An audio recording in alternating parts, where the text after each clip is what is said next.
સ્વાગત છે આજના નવા વ્લોગ વિડીયોમાં। તો મિત્રો હું આવી ગયો મારા મામા ઘેર। તમે જુઓ ધાબા પર મોટા મોકા બે ધાબુ વાળવા આવી ગયા છીએ વહેલા વહેલા।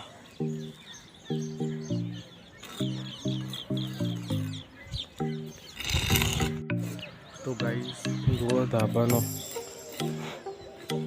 નજારો જો ગાઈસ ચોમાસું આવશે એટલે મેં ધાબુ વાળવા આવી ગયા છીએ। જો આ બધો કચરો છે તો એટલે ચોમાસાનું બધું સાફ કરી દઈએ ધાબુ એટલે મેં આવી ગયા।